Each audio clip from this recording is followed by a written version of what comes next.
Bom dia, pessoal. Bom dia. Segunda-feira, hoje é dia 21 de julho de 2025. Estamos começando, né, a penúltima semana do mês, porque a próxima vai ser curtinha, vai ter só mais 2 dias.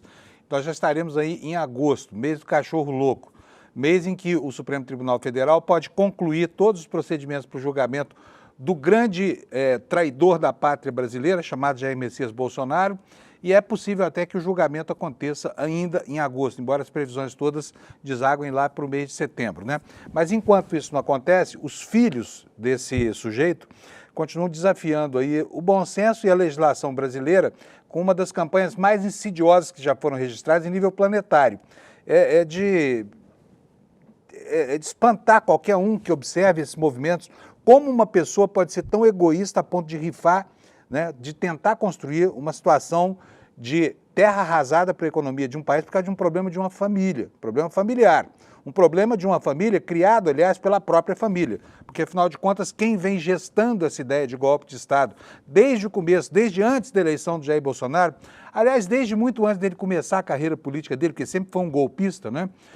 É a própria família Bolsonaro. São eles que estão fazendo isso com o país. Eles resolveram conspirar, eles resolveram não dar posse ao Lula, eles resolveram matar o ministro Alexandre de Moraes, o presidente Lula e o ministro Alckmin. Eles resolveram isso tudo. Eles criaram essa confusão e agora vão amplificando o processo. E repare bem, são incompetentes como golpistas, né? São golpistas vagabundos. Por quê? Porque não conseguiram fazer aquilo que pretendiam enquanto tinham poder. Agora, fora do poder, tentam terceirizar o golpe, obrigando o governo brasileiro, no caso o Poder Executivo, Lula, né, a fazer com o Supremo Tribunal Federal aquilo que eles não conseguiram, que é calar o ministro Alexandre de Moraes e acabar com o processo contra esse delinquente neofascista chamado Jair Messias Bolsonaro. É isso que essa família está fazendo com o Brasil.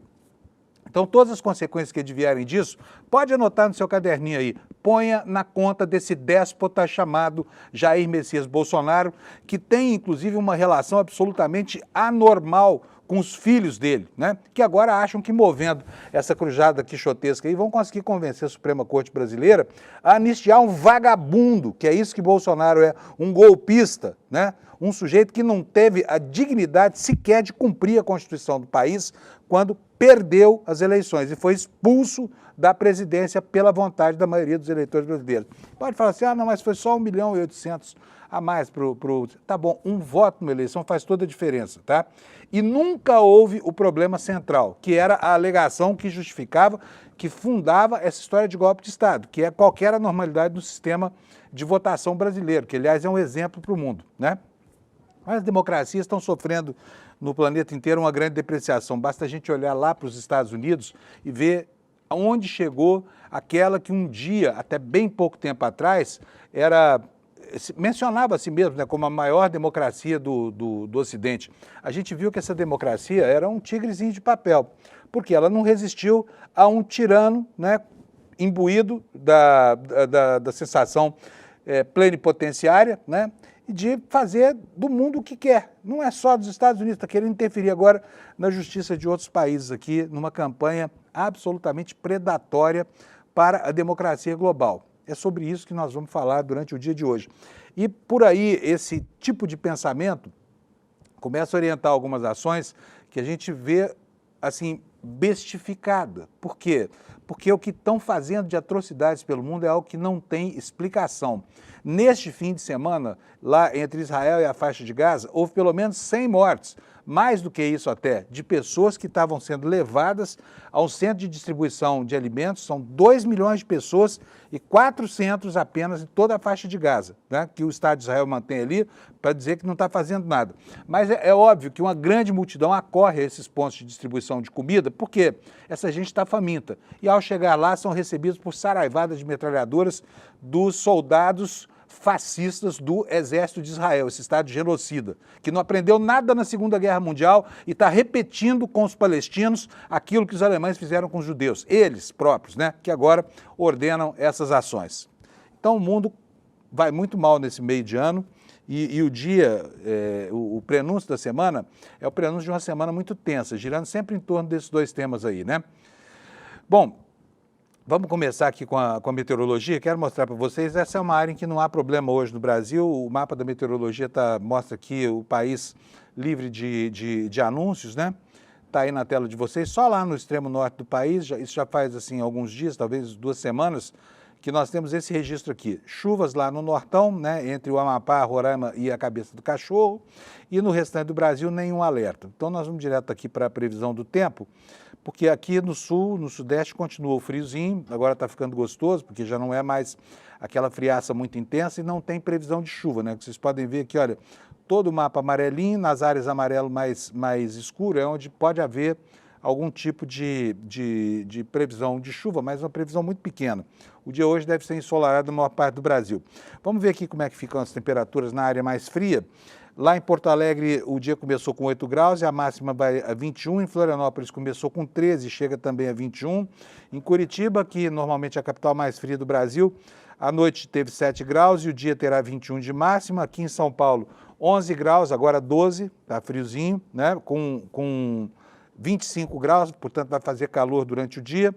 No Rio de Janeiro, a temperatura vai de 12 a 27, em Belo Horizonte foi de 13 na madrugada, irá até 26, em Campo Grande vai de 15 até 32 graus, o calor voltando. Nós vamos ter chuvas aqui, olha, nas capitais, Manaus, Boa Vista, Macapá, Belém e talvez São Luís. E aqui no litoral do Nordeste, do litoral sul da Bahia até o litoral de Alagoas. E as capitais acima disso, mais em direção ao norte, terão um dia nublado, né? Presença de muitas nuvens. Essa é a previsão do tempo para o dia de hoje.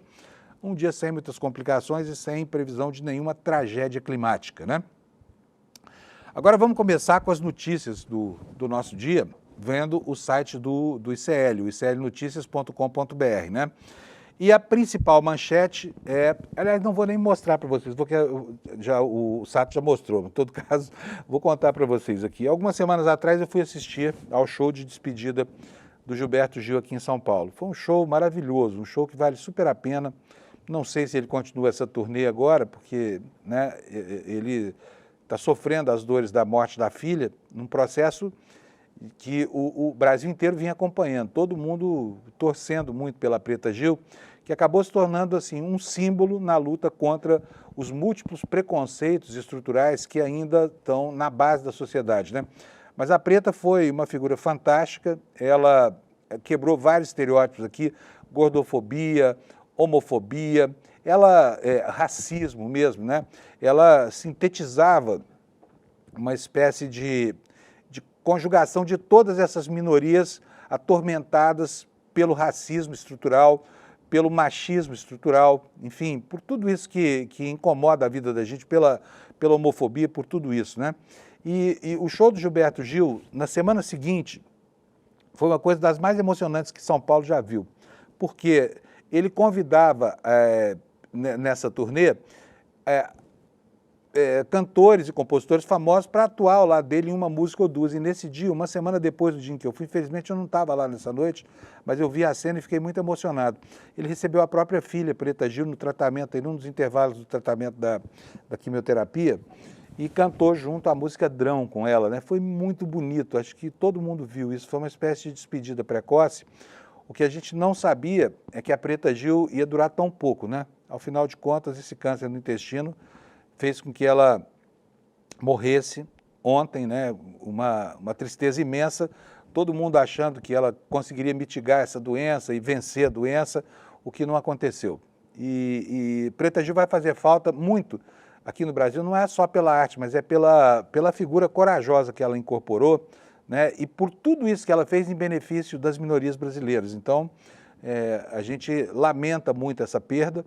E o corpo está nos Estados Unidos, a família vai cuidar agora de trasladar o corpo para o Brasil e depois haverá instruções sobre o velório aqui. Mas então quero deixar aqui os meus sentimentos para a família do Gilberto Gil, ele que é uma pessoa profundamente vinculada com seus filhos, com seus netos, que inclusive fazem parte da sua turnê, tá?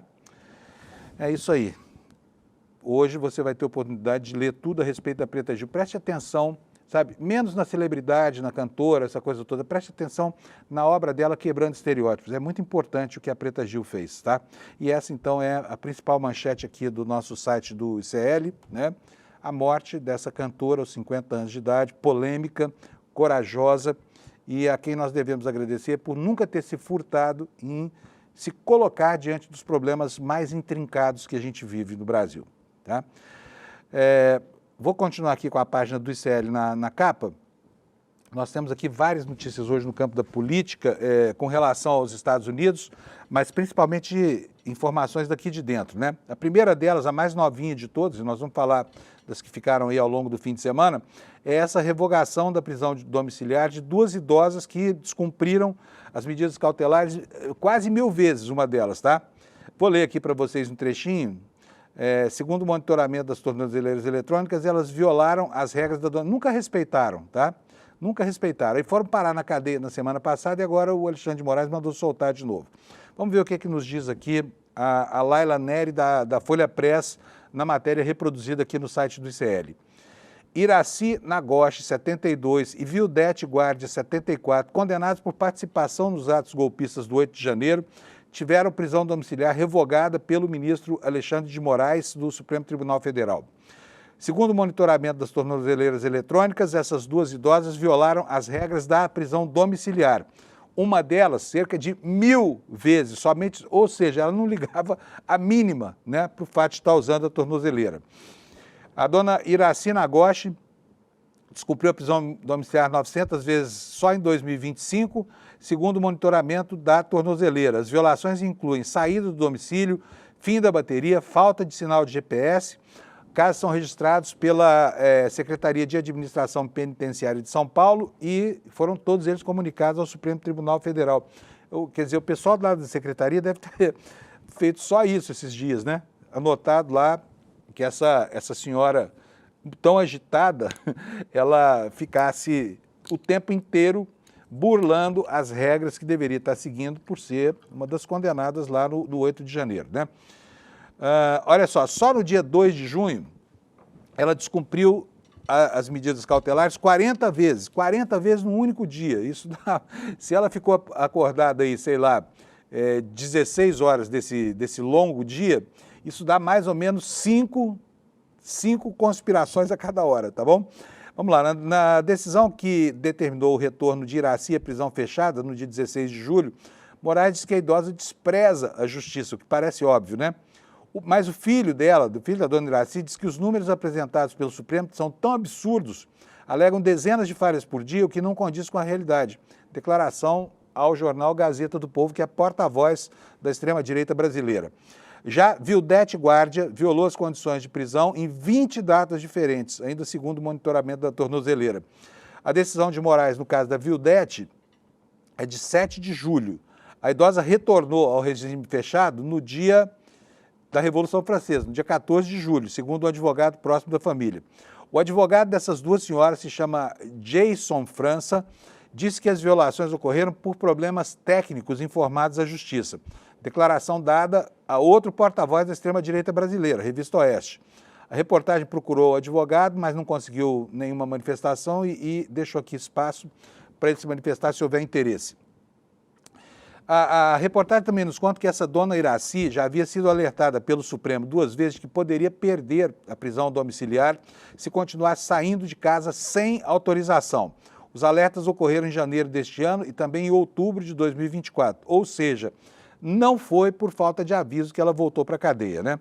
Só que nessas duas ocasiões, o advogado dessa senhora informou ao Supremo que os descumprimentos se deviam a sessões com psicólogos e fisioterapeutas, e Moraes aceitou essas justificativas. O ministro do Supremo alertou que qualquer novo deslocamento, mesmo que para consultas médicas, deveriam ser previamente autorizadas pela Suprema Corte. No entanto, os descumprimentos continuaram a ser registrados pela Secretaria de Assuntos Penitenciários, né? Ou seja, estavam nem aí para nada, sabe? Achavam que ia ficar assim, sai de casa, vai lá para um encontro com as comadres, descumpre a medida cautelar, a justiça reclama, e aí o advogado entra com desculpa, não, foi para o psicólogo, não, agora foi para terapeuta. E assim elas continuaram fazendo troça da justiça, que é isso que acontece. Moraes mandou recolher e agora deixou voltar para casa. Então vamos ver como é que elas vão se comportar a partir de agora, né? A outra senhora, a Vildete, já havia sido liberada do regime fechado por questões de saúde, tá? Após um pedido de prisão na penitenciária feminina de Santana, aqui no interior de São Paulo, Moraes decidiu que, diante da idade e das condições de saúde dessa senhora, que é bastante idosa, que se queixava de problemas ósseos, naquele momento utilizava até uma cadeira de rodas, seria necessário que ela cumprisse o restante da pena em casa. Só que um laudo da penitenciária concluiu que essa senhora, Vildete, poderia permanecer sim em regime fechado. E diante do descumprimento das regras da domiciliar e do laudo médico, então o ministro Moraes mandou ela de volta para a cadeia. Abre aspas aqui para a decisão do ministro. Iracy tem descumprido reiteradamente, sem qualquer autorização desta corte, a prisão domiciliar imposta para a realização de atividades recreativas como musculação, hidroginástica e pilates. Essas circunstâncias, por si só, evidenciam o desprezo da reeducanda pela pena imposta e pelo próprio sistema jurídico, disse Alexandre de Moraes, em decisão do dia 16 de julho sobre a Iracy. Das 497 pessoas julgadas por envolvimento no dia 8 de janeiro, 7 têm mais de 70 anos, dados que foram apresentados por Moraes durante o julgamento que tornou o ex-presidente Jair Bolsonaro réu no processo por tentativa de golpe e outros crimes. Segundo Moraes, nas redes sociais se tenta criar a narrativa de que inocentes foram condenados. O ministro desmentiu as acusações de que o Supremo estaria condenando velhinhas com a Bíblia na mão que estariam passeando num domingo ensolarado por Brasília e, por acaso, foram se encontrar com aquela manifestação lá na Esplanada, aderiram a ela, quebraram algumas coisinhas, picharam algumas paredes e pediram golpe militar para a deposição do Lula e para a restauração do mandato do Bolsonaro. Foi só isso que elas fizeram, né? Então essas senhoras, olha que carinha cândida. É incrível, né? Como é que o bolsonarismo transforma pacatas senhoras idosas em verdadeiros gladiadores, né? Dessa política da extrema-direita brasileira, né? Olha a outra aí, ó. Camiseta do Brasil, tá vendo só? Uma disposição incrível. Depois está doente, usa cadeira de roda e tudo mais. O fato é que essas duas senhoras já voltaram para casa, tá? Então gramaram ali alguns dias a mais para matar a saudade da papuda, elas que já são condenadas e agora voltam de novo para suas casas, onde espera-se sejam mais obedientes ao que determina a justiça, senão vão ser novamente recolhidas aos costumes, tá bom? Olha só, outro evento digno de nota durante o fim de semana, eu estou saindo um pouquinho aqui do nosso site, foi a morte de José Maria Marim, presidente da CBF, morreu. Ele foi político, foi cartola, né? Uma vida cheia de acusações de roubo em tudo quanto é lugar, porque passou como governador, na FIFA, na Federação de Futebol, enfim. Ele foi um cartola muito atuante, né? Mandou no futebol brasileiro de 2012 a 2015, e onde havia um esquema de corrupção estava esse safado desse José Maria Marim, que faleceu ontem, aos 93 anos de idade, né? É preciso lembrar aqui que ele não passou incólume, ele foi preso nos Estados Unidos, você se lembra? Ficou preso lá um tempão. Vou ler aqui as informações para você se lembrar de quem é o José Maria Marim, né? Foi pouco molestado, mas teve um fim de vida difícil, assim, com relação às imputações que lhe foram feitas, né? Ao redor do mundo. O ex-presidente da Confederação Brasileira de Futebol, José Maria Marim, morreu aos 93 anos na madrugada desse domingo em São Paulo, o falecimento confirmado pela assessoria da entidade. Marim presidiu a CBF de 2012 a 2015 e antes foi vice-governador do Paulo Maluf, né, enquanto não havia eleição ainda direta para governador no Brasil. Em maio de 2015 foi detido na Suíça junto com outros dirigentes da Federação Internacional de Futebol, a FIFA, sob acusação de participar de um esquema de corrupção na entidade máxima do futebol mundial. Depois de passar 5 meses na prisão, foi extraditado para os Estados Unidos, pagou fiança de 15 milhões e passou a viver em prisão domiciliar no apartamento dele lá em Nova York. No fim de 2017, a Justiça norte-americana condenou o Marim a 4 anos de prisão por lavagem de dinheiro, fraude bancária e participação em organização criminosa. Em 2019, o Comitê de Ética da FIFA o considerou culpado por recebimento de propina e o baniu do futebol pelo resto da vida. Desculpa, gente, o ar seco aqui do estúdio. Então, em 2019, ele foi condenado, ele foi culpado, né, a FIPO considerou culpado por ter recebido propina, ele ficou fora do futebol. Em 2020, ele retorna ao Brasil e depois que cumpriu uma pena definida pela Justiça dos Estados Unidos, pouco antes de chegar ao comando da entidade máxima do futebol brasileiro, Marinho ficou conhecido nacionalmente após guardar no bolso uma medalha durante a cerimônia de premiação no final da Copa São Paulo de Futebol Júnior, em 2012. Ele alegou que a medalha havia sido dada para ele pela Federação Paulista de Futebol, mas um dos jogadores do Corinthians, que era o time campeão naquela final, ficou sem a medalha. O atleta a receberia posteriormente após a premiação. Então, assim, não podia ver algo brilhando que afanava, né? Teve um final de vida de acerto de contas, teve que pagar parte do que fez, né? Mas, enfim, ele que sempre foi um sujeito vinculado à atividade política, não se furtou em pagar 15 milhões de fiança, né, para se livrar livre da cadeia durante o julgamento dele lá em Nova York, né? Ainda no campo aqui, olha, dos preconceitos, a gente falava da Preta Gil agora, né? O mundo é bastante dialético, né? Na mesma data, para sempre, vamos nos lembrar da morte da Preta Gil e da morte do Zé Maria Marim. Difícil essa convivência de pessoas tão diferentes assim numa mesma data simbólica, né?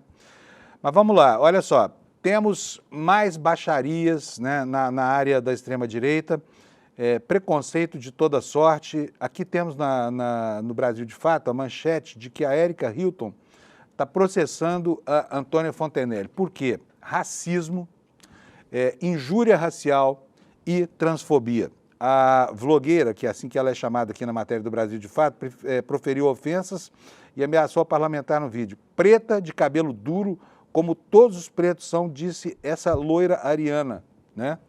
E que insultou. E toda vez que alguém insulta um negro, está insultando todos os negros, né?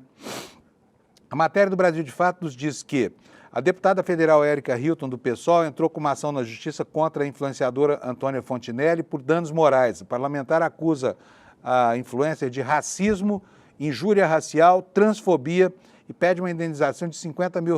No processo, os advogados da deputada afirmam que Fontenelle feriu a honra, a dignidade e a imagem da deputada. Eles mencionam decisões do Supremo Tribunal Federal que equiparam a homotransfobia ao crime de racismo inafiançável e imprescritível. O processo foi motivado por ofensas feitas pela influenciadora em um vídeo publicado nas redes sociais em que ela se refere à parlamentar como preta do cabelo duro, como todos os pretos são. Aqui, portanto, não é uma ofensa exclusivamente à parlamentar, né? É uma ofensa muito maior. Ela fala que todos são do cabelo duro, né? Anotando aqui uma característica que é um emblema racista, não há dúvida disso, né? Bom, o pedido de Érica Hilton aponta também uma indenização por quê? Por caráter pedagógico, né? Para coibir a reincidência dessa alma penada, né, em condutas ofensivas da mesma natureza. As ofensas ocorreram em uma publicação em que Antônia Fontenelle comenta o voto de Érica Hilton e de outros parlamentares do PT e do PSOL contra o projeto que propõe a alteração na lei de execução penal. Quer dizer, o assunto nada tinha que ver com racismo, com cabelo, com nada disso, né? Aprovado no início do mês, o PL unifica em 80% o tempo mínimo de cumprimento de pena em regime fechado antes do direito à progressão de regime para o semiaberto no caso de crimes hediondos. No vídeo publicado na semana passada, a Fontenelle diz também que a deputada e outros deveriam parar de querer ser brancos e loiros porque vocês não são. Fala sério, tem cabimento alguém, assim, uma alma penada desse tamanho, raciocinando o século XXI, com a mente escravocrata, né, do Brasil colônia, né, e com o moralismo de um Torquemada, assim, condenando alguém porque tem uma aparência dessa ou daquela forma? É muito mais ofensivo parecer um ariano ridículo que quer que todo mundo se converta no planeta à sua genética para continuar existindo, porque eles não têm capacidade nem competência de ter ao seu lado pessoas minimamente diferentes. Elas deploram a cor da pele, porque deploram a diferença, qualquer diferença, diferença de gênero, diferença de qualquer diferença, né? É um absurdo ler isso aqui ainda hoje, pleno século XXI, quarto do século já rodados, né? Já rodado, e ainda tem gente que pensa como essa ridícula dessa Antônia Fontinelli, alma penada e racista que está aí para trazer de volta, né, aquilo que assombrou o mundo durante séculos e custou ao Brasil 350 anos de uma escravidão absurda, que na cabeça dessa gente deveria ter continuado até hoje. Vamos entrar agora, gente, no assunto mais importante do dia. Já são 7h26. Eu quero dizer para vocês que não aguardem uma atitude digna nem decente desse sujeito chamado Eduardo Bananinha, Eduardo Bolsonaro. Por quê? Hoje termina a licença dele. O Congresso Nacional concede uma licença de 120 dias. Ao final dessa licença, né, o Eduardo Bolsonaro está livre de qualquer tipo de anotação na sua ficha presencial lá. E agora é que vai começar a contagem das sessões aqui. Se ele faltar, né, ao final de contas, ele tem que participar de 2/3 das sessões do ano. Se faltar a 1/3, ele vai perder o mandato. Ele poderia ter tido a dignidade ontem, que é algo que não se deve esperar de alguém que assina Bolsonaro, né? Mas, enfim, ele poderia, durante o dia de hoje, renunciar ao mandato e poupar o país de ter que conviver com uma figura tão nojenta, escroque quanto esse sujeito. Porque está usando a sua prerrogativa para ficar vagabundeando lá nos Estados Unidos, movendo mundos e fundos lá com outros integrantes do movimento neonazista global contra o seu próprio país, tá? Para acabar com a nossa economia, para forçar o governo Lula a terceirizar um golpe contra o Supremo Tribunal Federal para beneficiar o paizinho dele, né? O vândalo institucional Jair Messias Bolsonaro.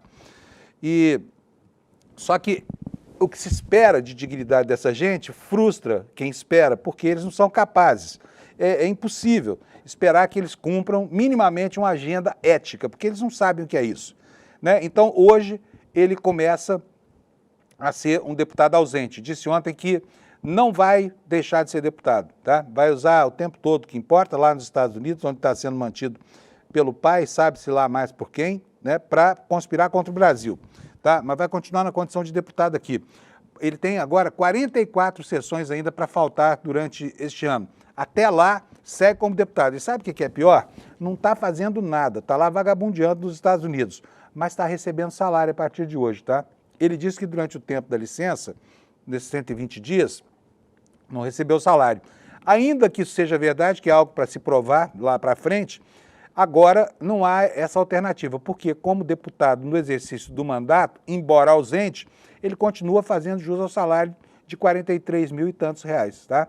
E não se constrange com isso, porque constrangimento é algo que essa gente só conhece quando isso é impingido a terceiros, né? Vou ler para vocês aqui a matéria do Brasil de Fato. Daqui a pouquinho eu vou colocar para vocês 2 vídeos de uma live dessas que, né, que dão enjoo de estômago na gente, que ele fez durante esse fim de semana. A matéria da reportagem é essa aí que você está vendo. Bolsonaro disse que não vai renunciar ao mandato e a licença terminou ontem, então a partir de hoje, segunda-feira, ele volta a ser deputado. Poderia ter a dignidade de aceitar que ele não está no exercício do mandato e renunciado, mas como eu falei, não renunciou nem renunciará. O que nos diz aqui a reportagem do Brasil de Fato?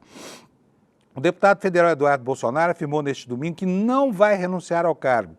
Em março deste ano, o parlamentar, que é filho de Belzebu, em pessoa, pediu licença do mandato e foi morar lá nos Estados Unidos sob alegação de perseguição política. De acordo com o regimento interno da Câmara dos Deputados, essa licença de 120 dias termina hoje. E aí, então, ele passa a poder ser cassado por falta, se não retornar ao Brasil, que é uma hipótese que hoje é considerada um absurdo até por ele mesmo, né? Uma vez que ele afronta a todo momento o Poder Judiciário brasileiro e a situação está bem ruim para ele aqui. Ele diz o seguinte, ó, não vou fazer nenhum tipo de renúncia. Se eu quiser, eu consigo levar meu mandato pelo menos até os próximos 3 meses, afirmou, consciente do mal que está fazendo para a nossa instituição. No Supremo Tribunal Federal, Eduardo é investigado pela atuação junto ao governo norte-americano para promover medidas de retaliação contra o Brasil e ministros do Supremo e tentar barrar o andamento da ação penal na Corte sobre a trama golpista que tem seu pai como o principal acusado. Na transmissão, o deputado voltou a criticar o ministro Alexandre de Moraes e ironizou a decisão do governo do presidente Trump, que suspendeu o visto de ministro do STF. Ele também comentou a decisão na qual Moraes afirmou que o parlamentar intensificou as condutas ilícitas e determinou que entrevistas e postagens recentes nas redes sejam incluídas nessa investigação. Ele disse o seguinte, olha, o cara que se diz ofendido, Moraes, ele pega e junta no processo que ele abriu. O cara que vai me julgar, ele vai ver o que eu faço na rede social. Então você da Polícia Federal que está me vendo, um forte abraço. A depender do que foi, está sem visto, viu? Ou seja, além de chantagear o país, além de coagir o poder judiciário, o que ele está fazendo aqui agora? Ele está ameaçando a Polícia Federal, tá? Órgão para o qual ele trabalhava. Ele começou a vida dele lá como escrevente da Polícia Federal e, enfim, ele é egresso daquela casa, né, que já abriu até uma investigação contra ele, não deu em nada, provavelmente vai abrir outra, porque agora a chantagem é contra o André Meirelles, as ameaças também são contra o delegado Shor, né? Eu vou mostrar para vocês aqui um trechinho da fala dele. São dois trechinhos, aliás, o primeiro deles em que ele fala sobre as ameaças de maneira genérica. Coloca para a gente, por favor, Sato. Eduardo Bolsonaro diz que, abre aspas, talvez Moraes não sabe se o Felipe Martins foi ou não aos Estados Unidos, mas agora todo mundo sabe que o Moraes não vai. Cara, o cara juntou isso daí numa investigação criminal. E aí, já dá para voltar para o Brasil? Não dá, né? Olha pelo que eu estou respondendo, gente. Olha isso. Olha isso. Só não vou arrancar mais cabelo, porque senão, realmente, eu vou ficar mais parecido com o Alexandre de Moraes. Eu não quero isso, não. Imagina você, a lata do Alexandre de Moraes. Agora pensa bem, quer ver? Sato, bota de novo a imagem aí para nós, só o último frame desse negócio. O cara está criticando o Alexandre de Moraes. Eduardo Bolsonaro diz que, abre aspas... Olha só. Agora olha quanto cabelo ele tem. Não é muito mais do que o Xandão, né? Se passar uma Gillette aí, vai ficar igualzinho, né? Obviamente não vai ficar igualzinho, infelizmente Gillette não tira más ideias da cabeça de quem pensa. Mas enfim, vamos ver agora a outra fala, em que ele ameaça os agentes da Polícia Federal com a suspensão de vistos, como se isso fosse uma coisa terrível, assim. Obviamente que é grave, porque isso fere o direito, né? O direito de ir e vir de um cidadão, porque está cumprindo seu papel institucional, está cumprindo com a sua missão. O investigador da Polícia Federal, o delegado da Polícia Federal, tem a obrigação de investigar os criminosos, caso dessa família inteira, né? São criminosos, portanto, têm que ser investigados. Mas no universo paralelo deles, completamente invertido, não, isso não acontece. Vamos ver outra fala dele em que ele faz uma referência concreta ao delegado Fábio Shor. Por favor, Sato. E sabe o que é o pior? É que o cara que se diz ofendido, ele pega e junta no processo que ele abriu. Não é maravilhoso? O cara que vai me julgar, além dele ter dito, né, a gente tem que pegar o Eduardo Bolsonaro, ele ainda vê o que eu faço na rede social. Então, você da Polícia Federal que está me vendo, né, um forte abraço. Você também, olha lá, a depender de quem for, já está sem visto, né? Isso aí é outra coisa que a gente tem que falar. Vou ter que baixar a imagem aqui do Fábio Shor. Se bem que no discurso que eu tenho ali, aparece o Fábio Shor, né? Vai dar merda. Daqui a pouco a gente vai ver um trechinho dele.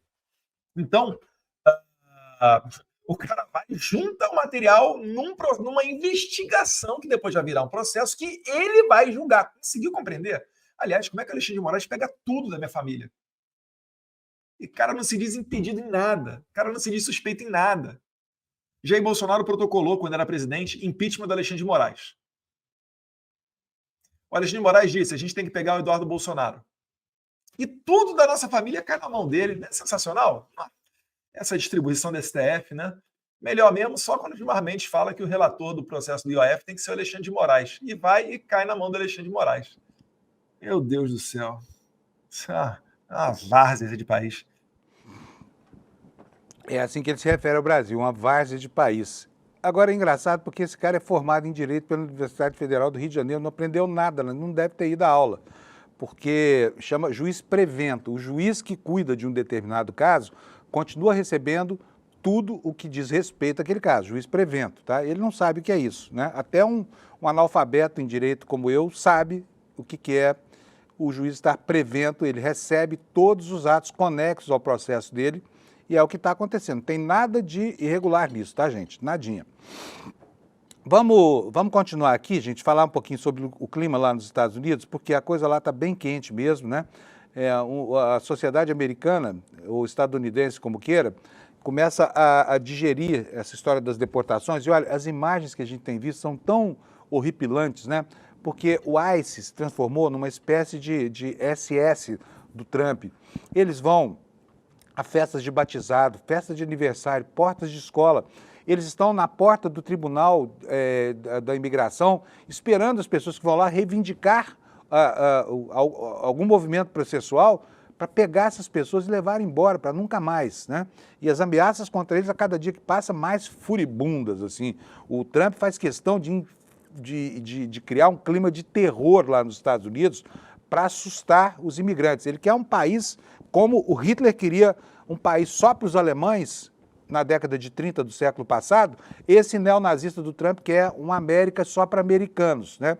Aliás, os americanos são um povo miscigenado, não é só os WASPs lá, White American, anglo-saxão e tudo mais, que são americanos. Os Estados Unidos são uma população multirracial, mas os brancos, donos da bola, donos do poder, se acham no direito de promover expurgo racial num país que tem também, né, a miscigenação como uma característica da sua demografia. Mas a opinião pública americana começa a reagir, embora não no ritmo como que a gente gostaria que acontecesse, a todas essas histórias aí, histórias tristes que estão sendo escritas por esse governo horroroso do Trump, né?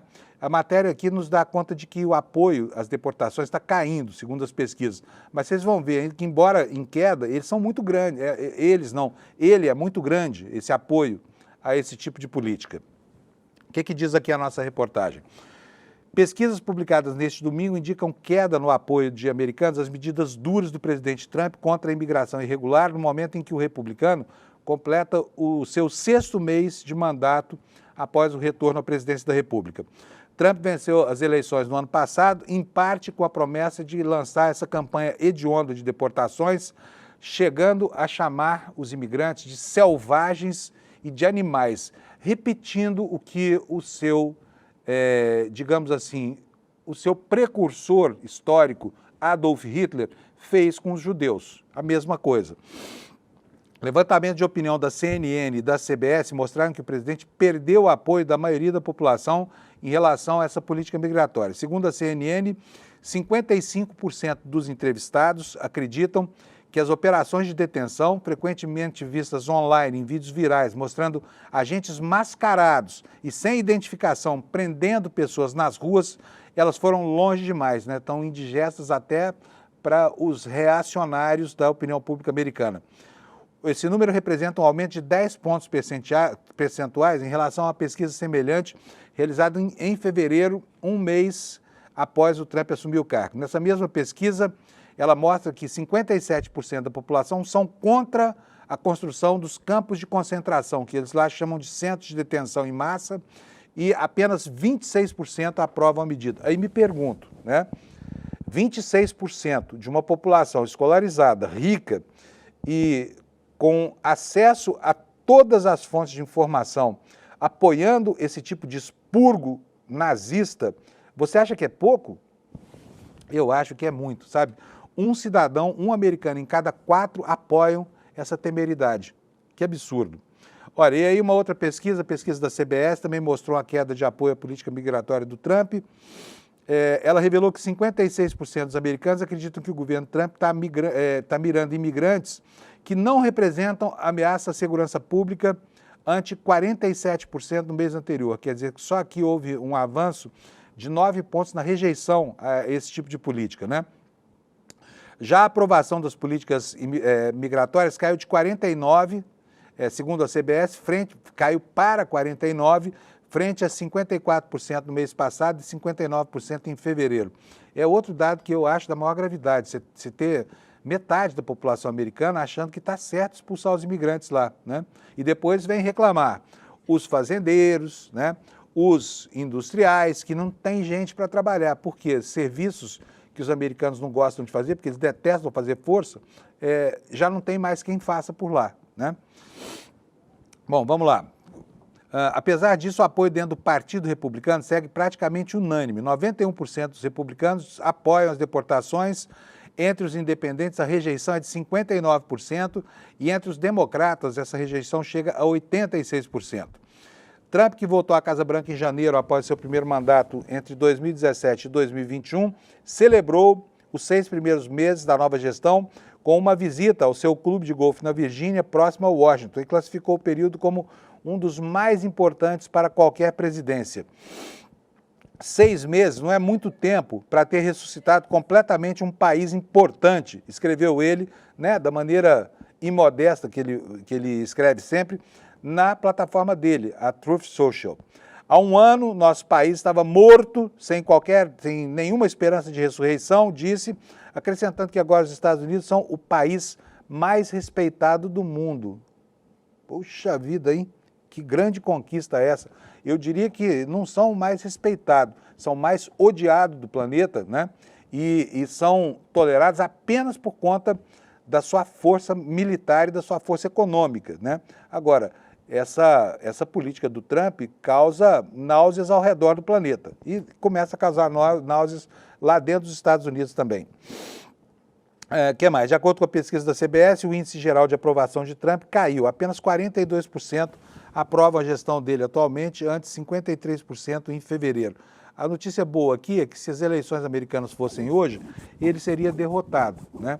Mas lá, como aqui, né, o campo progressista também tem dificuldade de identificar alguém com chances eleitorais. Estão surgindo pessoas lá, o governador da Califórnia é um desses, o novo prefeito de Nova York é outro político que peita o Trump, né? Mas os Estados Unidos se encontram ainda atônitos assim, diante dessa mudança, ou dessa assunção, por exemplo, né, dessa política segregacionista, dessa política que tem ódio do imigrante, do estrangeiro, do diferente. Enquanto isso, aqui no Brasil, a extrema-direita, né, e os reacionários todos tentaram ontem fazer atos a favor de Bolsonaro, mas foram atos muito pequenos, né? Foram atos flopados aqui, eles já não conseguem mais mobilizar ninguém. Mas sempre tem um bando de idiotas que vai acorrer às praças aqui para atender às solicitações de Bolsonaro. Fico aqui pensando em como é que essa gente enxerga o mundo, como é que essas pessoas veem o mundo, por que elas, a despeito de toda a perversidade do que aconteceu, dos mortos na pandemia, dos absurdos que constituem agora essa campanha dos Estados Unidos contra o Brasil, né, essa chantagem do Bananinha contra o Brasil, como é que essa gente ainda vai para a rua defender esse tipo de coisa? Né? Mas eles estavam lá, eram poucos, mas existem. A manchete nossa é essa aí, olha, do site do CL Notícias. Traidores do Brasil fazem atos flopados em apoio a tarifaço de Trump e ataques ao Pix, hein? O Pix, que é o queridinho da opinião pública brasileira. Tá? Onde é que foi esse ato aqui? Foi lá em Brasília, né? Meia dúzia de descerebrados aí nessa esquina, chamando por golpe de Estado, clamando por golpe de Estado, contra o comunismo e outras atrocidades que essa gente pensa.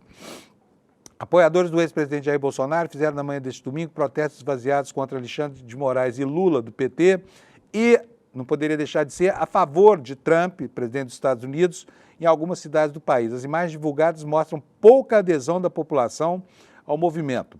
Em Brasília, um pequeno grupo de manifestantes percorreu parte do eixão da Asa Sul, região central da capital federal. Aos gritos de "Presidente Trump, contamos com você, a culpa é do Lula, anistia já, fora Moraes", e Moraes ditador, eles encerraram o ato no final da manhã. O encontro foi organizado por políticos de direita e a senadora Damares Alves e a deputada Bia Kicis, que discursaram lá em Brasília durante o protesto. Os manifestantes também comemoraram o informe de revogação do visto americano do ministro Supremo, Alexandre de Moraes. Além de roupas e bandeiras do Brasil, havia bandeiras dos Estados Unidos, de Israel e do Brasil Império. São patriotas do mundo, né? São patriotas de Israel, patriotas norte-americanos, e a despeito de vestirem a camisa brasileira, a visão de patriotismo deles não vai além dos estereótipos, né? Olha aí, ó, vocês podem ver aqui, ó, a foto aqui lá em Brasília, é um pequeno número, não sei se 100, 200 pessoas aqui, mas pouca gente, né? A maioria bem idosa, né?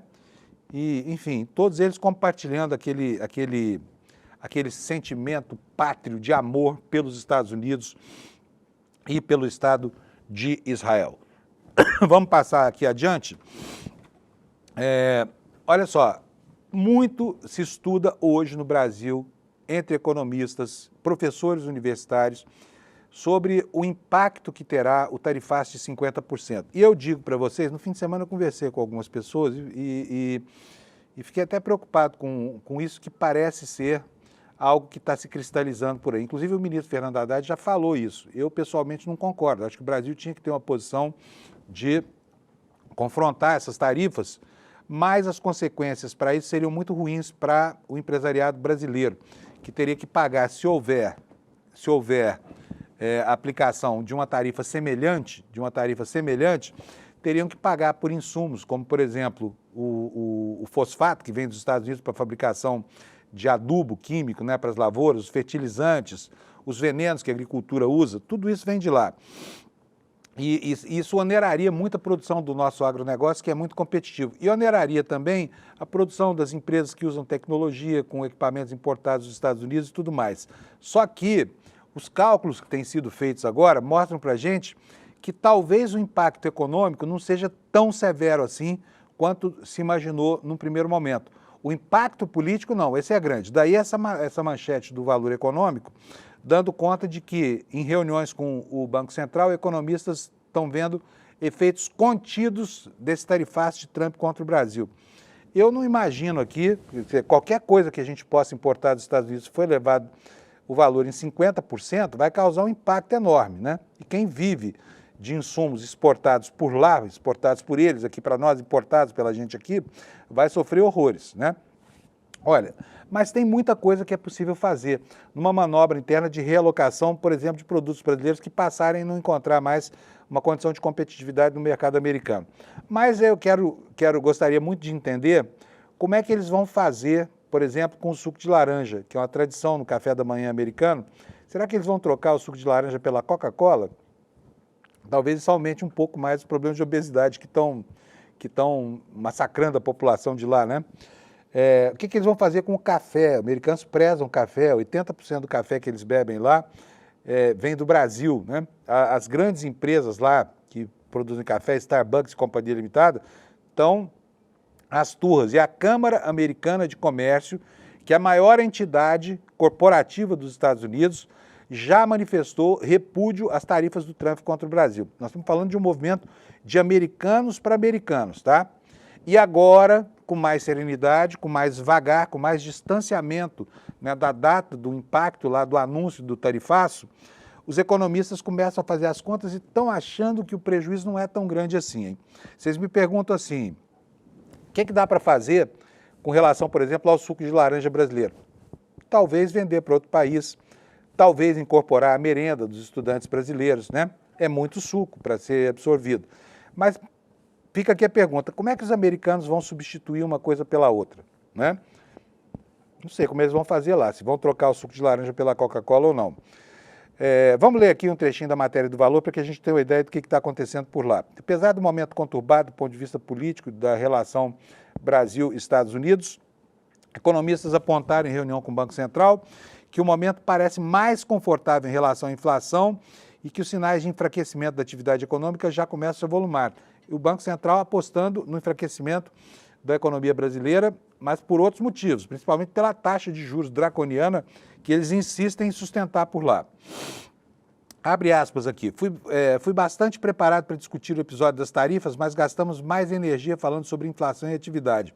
Um participante resumiu bem, qualitativamente, o episódio é ruim, mas tem um peso maior do ponto de vista da política do que da economia, afirmou um dos participantes da primeira reunião ocorrida nessa sexta-feira passada, entre economistas e o Banco Central. Segundo essa fonte, a sensação entre economistas é a de que há confiança maior de que a desaceleração da atividade econômica está a caminho. Abre aspas de novo para a fonte do jornal Valor Econômico. Cada um dos economistas acabou apresentando seus argumentos para ilustrar. Houve relatos sobre a piora nos dados de crédito, também parece existir uma leitura de que o consignado privado e seus efeitos estão muito aquém do que se esperava, aponta. Ou seja, o Banco Central vê esse enfraquecimento da economia como um bom sinal no horizonte, tá? Sinal de que induzir o Brasil aí a um crescimento menor vai gerar menos inflação e, portanto, nós devemos caminhar para algo mais próximo do teto ou do centro da meta. Prossegue aqui a matéria. Uma fonte revela que todas as apresentações dos participantes também foram no sentido de uma inflação melhor do ponto de vista qualitativo e numérico. Já começamos a ouvir IPCA abaixo dos 5% em 2025 e algo entre 4% e 4,5% no ano que vem, e isso vai muito além do câmbio simplesmente. Alguns participantes também ressaltaram que a inflação de serviços tem uma cara menos desfavorável do que se imaginava antes, aponta. Então estão aí os economistas, né, em relação ao combate à inflação, trazendo algumas perspectivas que, segundo eles, não são tão assustadoras nem tão desafiadoras assim quanto pareciam no começo, né? Olha, situação em Israel. Está aqui a manchete para vocês no site do ICL. O que aconteceu lá esse fim de semana foi outra vez uma barbaridade. Meteram bala em gente que estava correndo aos pontos de distribuição de alimentos. Olha, é essa gente que a gente vê aí na foto.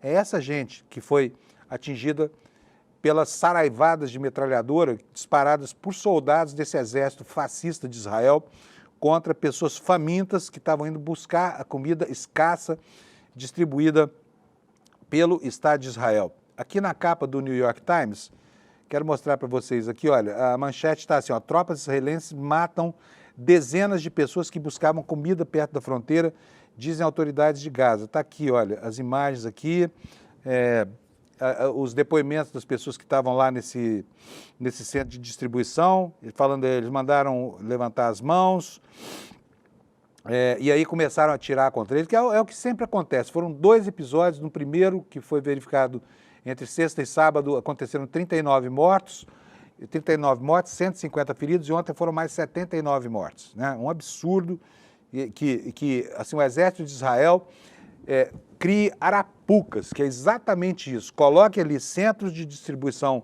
de alimentos para uma população faminta, né? Chame essa população em massa para esses locais e aí passe a fazer o que tem feito, que é atirar indiscriminadamente contra essa população. Vocês estão vendo aqui, olha, nas imagens do Times, aí, as ambulâncias que foram lá para pegar os mortos e os feridos, né? Centenas e centenas de pessoas famintas que foram tratadas desta forma pelo exército israelense mais uma vez. E no plano da coordenação das entidades multilaterais, mais uma vez, a arrogância do presidente dos Estados Unidos falando aqui, parece que ele, ao dormir, ele só sonha com isso, BRICS, tá? É tudo que ele tem a dizer. E agora o xerife do mundo está dizendo que ninguém vai acabar com a ancoragem do dólar aos contratos do comércio mundial. O que Trump disse aqui na informação do Infomoney? É o site da XP Investimentos, tá, gente? Não é o Partido Comunista Chinês que está falando aqui, não. Trump, BRICS acabaria rapidamente se chegasse a se formar de modo significativo. Ou seja, o Trump está preocupado mesmo, ele vê os BRICS como uma ameaça à hegemonia americana, essa coisa toda. Olha só o que ele que diz aqui, nos conta essa matéria. O presidente dos Estados Unidos, Donald Trump, reiterou nesta sexta-feira a sua ameaça de impor uma tarifa de 10% sobre as importações dos membros dos BRICS e afirmou que o governo acabaria muito rapidamente, que o grupo acabaria muito rapidamente se um dia se formasse de modo significativo. O que ele falou aqui, entre aspas, para você? Quando ouvi sobre esse grupo do BRICS, 6 países, ele ignora completamente que não são mais 6 países há muito tempo, né? Eu os ataquei com muita força, e se algum dia eles realmente se formarem de modo significativo, isso acabará muito rapidamente, disse Trump, sem mencionar os nomes dos países. Nunca podemos deixar ninguém brincar conosco. Isso aqui em relação a essa hegemonia do dólar, como âncora do comércio global. Trump também afirmou estar comprometido com a preservação do status global do dólar como moeda de reserva e prometeu nunca mais permitir a criação de uma moeda digital do Banco Central dos Estados Unidos. O presidente anunciou a nova tarifa no dia 6 de julho, dizendo que ela se aplicaria a qualquer país que se alinhasse com o que ele chamou de políticas anti-americanas do BRICS. Com fóruns como G7 e G20, grupos das principais economias prejudicados por divisões e pela abordagem perturbadora do presidente norte-americano, que prioriza apenas os interesses dos Estados Unidos, o grupo BRICS está se apresentando como um refúgio para a diplomacia multilateral. Desde que emitiu a ameaça, Trump tem afirmado repetidamente, sem apresentar provas, de que esse grupo BRICS foi criado para prejudicar os Estados Unidos e o papel do dólar como moeda de reserva da economia mundial. Por outro lado, vamos passar aqui do New York Times para o Infomoney e do Infomoney para o Estado de São Paulo, né? A imprensa de direita no Brasil, é assim que a gente deve chamar, eu acho que esse rótulo de imprensa corporativa já não cabe mais, é imprensa de direita, né? Uma vez que o engajamento dessa imprensa é absolutamente ideológico. Mas aí começam já a acontecer os editoriais, né? Editoriais sobre o lado que o Brasil deveria tomar, que segundo o jornal Estado de São Paulo, né, vamos ver aí, ó, Brasil paga a conta da imprudência de Lula. O que é isso aqui? Esse aqui é um editorial do Estadão. Aliás, quem é que liga para editorial de jornalão aqui, da família Mesquita? Ninguém liga, mas nós vamos dar uma chance para eles aqui hoje, vamos falar um pouquinho sobre isso, porque eu tenho mais 2 minutos aqui para vocês verem como é que a direita se organiza em torno de teses que são absolutamente ridículas, né? O que o editorial fala? O Brasil paga a conta da imprudência de Lula. O que é a imprudência de Lula? Está aqui no intertítulo, está aqui no lead da matéria, olha. Sairá cara a decisão de Lula de alinhar o Brasil à China e à Rússia a pretexto de fortalecer BRICS contra os Estados Unidos de Trump, mas há uma saída para evitar o prejuízo, abandonar o bloco. Então está aqui a família Mesquita, o jornal Estado de São Paulo, que um dia teve uma importância grande no Brasil, hoje não representa mais nada, dizendo que o Brasil tinha que fazer de conta que tudo isso que está acontecendo no plano da geopolítica global não nos diz respeito, deveríamos fazer o papel de sabuja, baixar as calças, ficarmos ali genuflexos diante, né, da voracidade desse desleal parceiro comercial que tem se revelado os Estados Unidos. Vou ler um trechinho aqui para você se indignar, é bom? Tenho certeza que você não vai procurar isso aqui na internet, então vou fazer o favor aqui para o Estadão de dar ciência a você do que pensam os mesquitas sobre isso. Muito ainda pode ser dito sobre a irresponsabilidade de Jair Bolsonaro, que, para se livrar da cadeia e continuar com o projeto golpista, faz lobby nos Estados Unidos para Trump vir em seu socorro, né? Só por isso o nome Bolsonaro já estaria gravado no Panteão. Aí ele falou, condenável, absurdo isso que o Bolsonaro faz. Contudo, à medida que novas punições são anunciadas pelo governo americano contra o Brasil, torna-se óbvio que o objetivo do Trump vai muito além de ajudar Bolsonaro. De resto, um sujeito absolutamente insignificante. Está ficando cada vez mais evidente que o crescente ataque de Trump ao Brasil é, na verdade, parte de uma ofensiva contra o BRICS. Isso ficou claro quando Mark Rutte, que é secretário-geral da OTAN, Aliança Militar liderada pelos Estados Unidos, avisou que os países do BRICS podem sofrer sanções por parte do governo americano caso continuem a fazer negócio com a Rússia. A intenção de Washington é obrigar os parceiros russos no BRICS a pressionar Moscou a aceitar uma trégua na sua guerra contra a Ucrânia. E aí o jornal vai lá na frente dizer o seguinte, olha, tudo isso só evidencia a imprudência do presidente Lula de alinhar o Brasil à China e à Rússia a pretexto de fortalecer o BRICS contra os Estados Unidos. A única forma de poupar o Brasil dos efeitos deletérios dessa decisão seria abandonar esse bloco e voltar ao colo esplêndido dos Estados Unidos, liderados por Donald Trump. Que belíssima posição, senhor editorialista do jornal O Estado de São Paulo. Então chega desse editorial e vamos agora passar o nosso editorial aqui do ICL. Gente, olha, dia 27, que vai ser domingo que vem, vamos ter algo extremamente importante aqui no ICL. Por que isso é importante?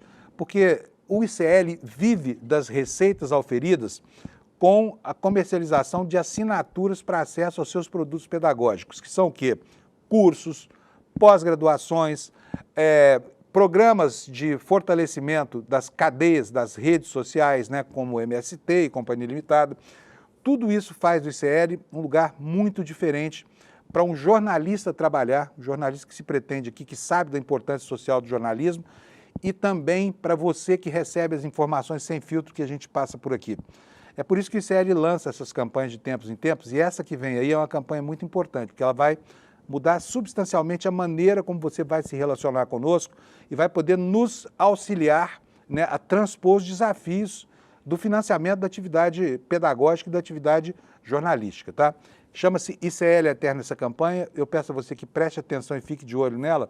No dia 27, às 8 horas da noite, o Eduardo Moreira vai fazer aqui uma live e vai contar para você como é que é isso. Eu gostaria muito de antecipar alguma coisa, mas não posso porque eu recebi uma ordem aqui, não é para falar. Posso te garantir, no entanto, que é bastante interessante, tá?